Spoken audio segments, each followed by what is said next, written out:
भाजपा प्रदेश अध्यक्ष सीपी जोशी की press conference. Bhajpa प्रदेश अध्यक्ष सीपी जोशी कुछ कह रहे हैं, सुनिएगा जरा।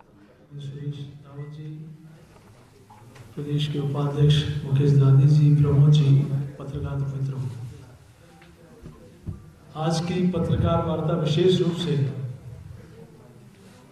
राजस्थान कई वर्षों से जिस मांग को लेकर इंतजार कर रहा था, वो इंतजार की घड़ियां समाप्त हुई। डबल इंजन की सरकार बनने के बाद मोदी जी ने इस इलेक्शन कैंपेन में भी कहा था और भारतीय जनता पार्टी के चुनाव संकल्प पत्र में भी था कि सरकार बनने के बाद हमारी प्राथमिकताओं में उन 13 जिलों में इस योजना को लेकर आना है। और ये मोदी जी की गारंटी है। यही एक अटूट विश्वास है जो जनता के विश्वास पर मोदी जी ने इस योजना को मंजूरी दी। मैं इस अवसर पर देश के यशस्वी प्रधानमंत्री आदरणीय नरेंद्र मोदी जी का, हमारे प्रदेश के यशस्वी मुख्यमंत्री माननीय भजन लाल जी का और हमारे जल शक्ति मंत्री जी गजेंद्र सिंह जी का और हमारे तीनों माननीय मंत्री यहाँ उपस्थित हैं, सभी का मैं प्रदेश की जनता की ओर से अभिनंदन करता हूं। और ये जनहित में किसानों के लिए एक मैं सोचता हूं बहुत बड़ा मील का पत्थर साबित होगा इस योजना की स्वीकृति, जो राजस्थान और मध्य प्रदेश के बीच में कई वर्षों से ये मामला चल रहा था। लेकिन डबल इंजन की सरकार बनने के बाद दोनों सरकारों में समझौता हुआ, दोनों सरकारों के मध्य समझौता होकर एक ऐतिहासिक निर्णय हुआ। और इस निर्णय से सरकार बनने के बाद लगातार प्रदेश के यशस्वी मुख्यमंत्री मध्य प्रदेश के मुख्यमंत्री माननीय मोहन जी से लगातार संपर्क में थे। और कल भी यहाँ से जाकर माननीय प्रधानमंत्री जी से मिले और वहाँ से इस योजना को मैं सोचता हूँ कि एक उड़ान मिली।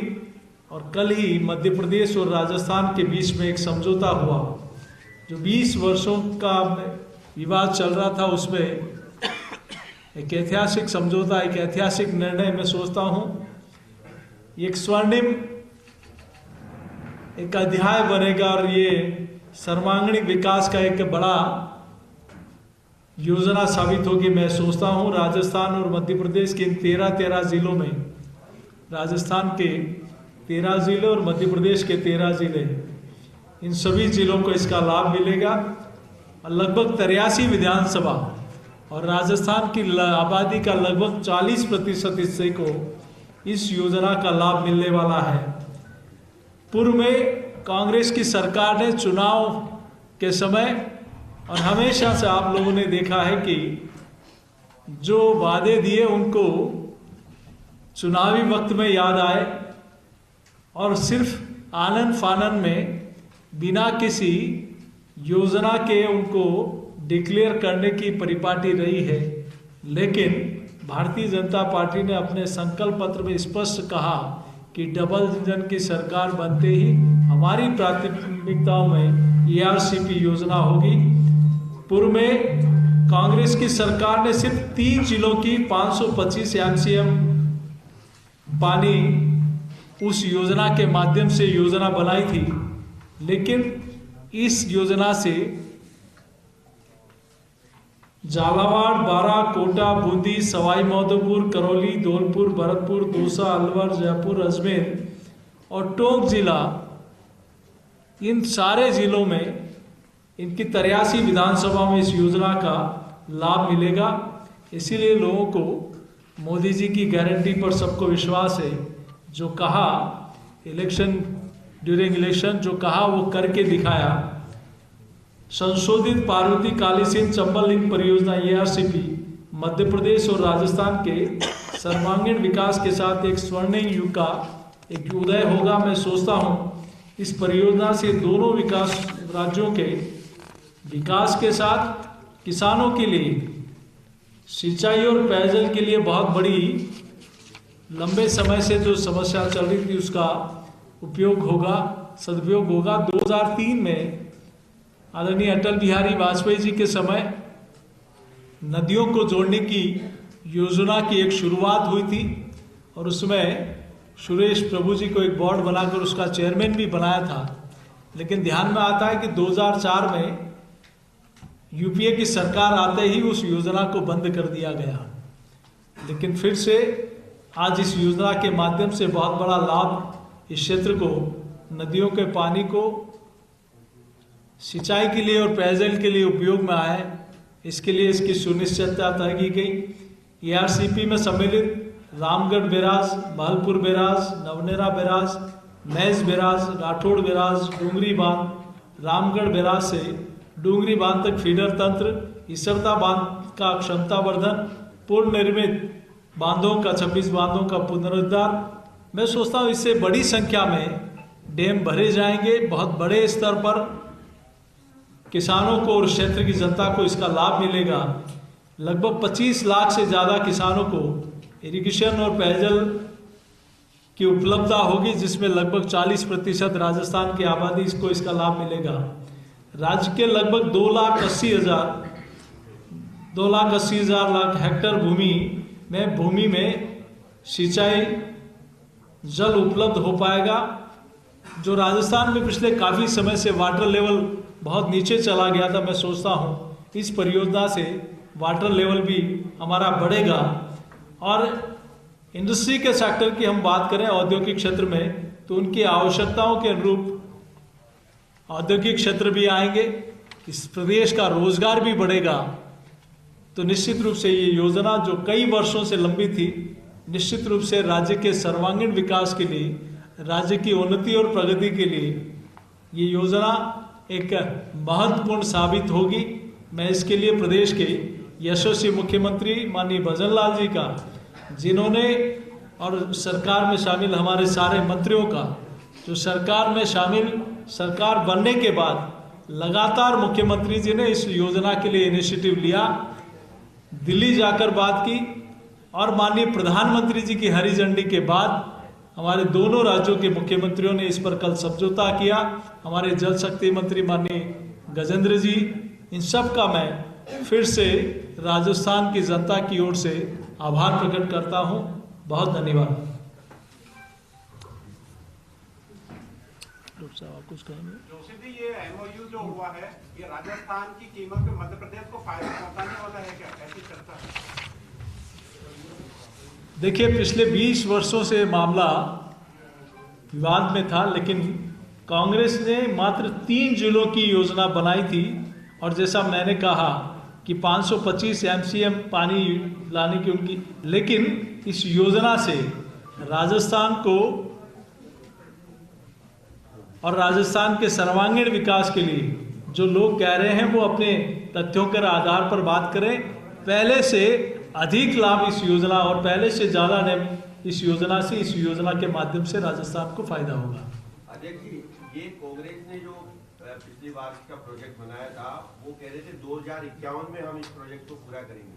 कांग्रेस ने नहीं बनाया, ये बीजेपी की सरकार में बन चुका था। इन्होंने 5 साल सिर्फ बातें की, काम नहीं किया, लेकिन इस सरकार में काम धरातल पे दिखाई देगा। नहीं, मेरा सवाल ये था डॉक्टर साहब, अध्यक्ष जी, मेरा सवाल ये था कि कांग्रेस ने इसका टारगेट जो रखा वो 2051 रखा था पूरा करने का। अब बीजेपी का टारगेट क्या है, कब तक पूरा हो गई? तो ऐसा है, ये कोई बात नहीं, आ जाइए, आवाज आ जाइए। ये पिछले कांग्रेस के राज में जानबूझकर कहिए या गलती से कहिए, जैसे ही कांग्रेस की पिछली सरकार आई, गहलोत साहब का राज आया, तो उन्होंने मध्य प्रदेश के तत्कालीन मुख्यमंत्री कमलनाथ जी को पत्र लिखा था कि ERCP की योजना हम लागू करना चाहते हैं। हमें आपकी सहमति चाहिए, तो कमलनाथ जी ने मना कर दिया कि हम सहमति नहीं देंगे। और मना करने का कारण था कि ERCP की जो योजना बनी थी वो 50% वाटर डिपेंडेबिलिटी पे बनाई थी। और ये कहना गलत है कि कांग्रेस ने योजना बनाई। ये योजना वसुंधरा सरकार में बनी थी, जो आप आज मूर्त रूप ले लिया है। CWC जो केंद्रीय जल आयोग है, वो टेक्निकली ये चाहता था, और जो भी राष्ट्रीय परियोजना घोषित हुई है उसके लिए 75% वाटर डिपेंडेबिलिटी होनी चाहिए। चूंकि प्रोजेक्ट वाटर 75% वाटर डिपेंडेबिलिटी पर नहीं था, इसलिए मध्य प्रदेश से सहमति मिलना मुश्किल था। तो अब इसमें ERCP प्लस PKC, पार्वती काली सिल जो नदी है PKC, उसको लिंक किया है। अटल जी के टाइम पे चिन्हित हुई थी, तो ERCP के साथ उस लिंक को जो अटल जी के समय सुरेश प्रभु की कमेटी ने चिन्हित की थी, उसको जोड़ दिया गया है। तो पानी मध्य प्रदेश को भी मिलेगा और हमको भी मिलेगा। हमको जितना पानी ERCP में मिलना था उसमें 1 MCM भी कम नहीं हो रहा। 3510 MCM था, तो पूरा पानी हमको मिलेगा। और 2,10,000 हेक्टेयर भूमि हमारी सिंचित होगी। 80,000 हेक्टेयर तो वो जो पहले से सिंचित हो रही है उसके स्टेबलाइजेशन, और 2 लाख हेक्टेयर नई भूमि इससे सिंचित होगी। प्रधानमंत्री जी ने 13 जिलों के किसानों का भाग्य खोलने का काम ये किया है। ये डबल इंजन सरकार का परिणाम है। यहाँ जनता BJP की सरकार लाई, दिल्ली में मोदी जी की सरकार है। और जो संकल्प पत्र में हमने घोषणा की थी, संकल्प लिया था कि हमारी सरकार आएगी तो हम ERCP को पूरी करेंगे। मैं धन्यवाद देना चाहता हूँ मुख्यमंत्री जी को और हमारे मंत्रियों को, और विशेषकर प्रधानमंत्री जी को और गजेंद्र सिंह जी को, कि इसका कुछ ही समय में इस ERCP को मूर्त रूप दे दिया और राष्ट्रीय परियोजना घोषित हो गया। आप जानते हैं कि इसको इसलिए राष्ट्रीय परियोजना घोषित हुआ कि इसमें 2 स्टेट इन्वॉल्व हो गई, मध्य प्रदेश और राजस्थान। एक स्टेट होती है जो राष्ट्रीय परियोजना उसी स्थिति में घोषित हो सकती है कि उसकी 75% वाटर डिपेंडेबिलिटी बगल की स्टेट की होनी चाहिए। तो 2 स्टेट इसमें इन्वॉल्व है, इसलिए राष्ट्रीय परियोजना घोषित हुई है। 90% जो इसका खर्चा है वो केंद्र वहन करेगा और 10% राजस्थान और मध्य प्रदेश वहन करेंगे।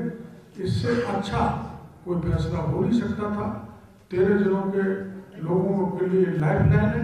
और पहले गहलोत साहब बयान देते रहते थे, या तो केंद्र उसको पूरा करे, नहीं तो हम पैसा दे देंगे। पैसा कहीं नहीं था, खजाना पूरी तरह से खाली करके गए। बताया जाता है कि 5,78,000 करोड़ का कर्जा राजस्थान पे छोड़ा है, रेवड़ियां बांट के। रेवड़िया कैसे बांटी, मैं विरोध नहीं करता किसी जिले का, लेकिन दूध जिला बनाया। वहाँ का एक SP एक दिन मेरे को मिल गया, मैं आपके कितने थाने हैं? उन्होंने 3 थाने हैं। मैं यहाँ से पहले था अंता में तो 6 थाने थे जब मैं DSP था, और अब SP होने के बाद भी 3 थाने हैं। इस प्रकार से रेवड़ी बांट के राजस्थान की जनता को गुमराह करके गहलोत सरकार वोट लेना चाहती थी, लेकिन राजस्थान की जनता उनकी चाल को समझ गई और ERCP का सपना पूरा हो गया। और ये किसी को तो विपक्ष है, कमी निकालना उनका काम है, लेकिन भरपूर मदद, भरपूर प्रगति राजस्थान के 13 जिलों को। पूरा तो समय लगता ही है। पूरा तो एक अस्पताल में बनाते हैं तो वो 1 दिन में तो बन नहीं जाता, वो 2 साल भी लगता है, 1 साल भी लगता है। पूरा तो समय लगता है। आपको तो नहरें बनेंगी, पानी का बैराज बनेंगे, डैम्स बनेंगे। हमारे वहाँ सवाई माधोपुर में डूंगरी में डैम बनेगा। वो डैम बीसलपुर से दुगनी कैपेसिटी का होगा। अब बीसलपुर अकेले में कितना टाइम लगा है, उतना टाइम तो उसमें लगेगा ही। तो अनेक प्रयास, अनेक डैम बनेंगे, समय लगेगा, लेकिन ये भजन लाल जी भागीरथ पर के आए और ये चंबल का पानी और उसी साइड 5 नदियों का पानी हमको मिल गया। कांग्रेस ने सिर्फ बातें की हैं बस। हाँ बोलो, चले। और कोई सवाल? अभी इसकी डीपीआर रिवाइज होगी, क्योंकि 37,000 करोड़ पुराना डीपीआर था, नई डीपीआर होगी तब पता लगेगा। एक और काम हुआ है इसमें, पिछली सरकार ने, उदाहरण के तौर पर एक जगह बताता हूँ मैं, दौसा, वहाँ इरिगेशन के 13 डैम हैं, केवल एक को बाकी 12 बांध छोड़ दिए थे। इसमें 12 बांध, सभी जिलों के बांध को रिवाइज डीपीआर में जोड़ा जाएगा और करीबन 40% आबादी को भरपूर पानी देगा। और देखिए, भाजपा कार्यालय में प्रेस वार्ता का आयोजन आपने सुना। भाजपा प्रदेश अध्यक्ष सीपी जोशी और मंत्री किरणलाल मीणा को उन्होंने साफ कहा, ईआरसीपी को लेकर चर्चा की और जिस तरह से कल एमओयू हुआ है, हस्ताक्षर हुए हैं, उसको लेकर के हर्ष भी जताया है। सीपी जोशी ने कहा है कि मुख्यमंत्री भजनलाल शर्मा और प्रधानमंत्री नरेंद्र मोदी का आभार व्यक्त करते हैं।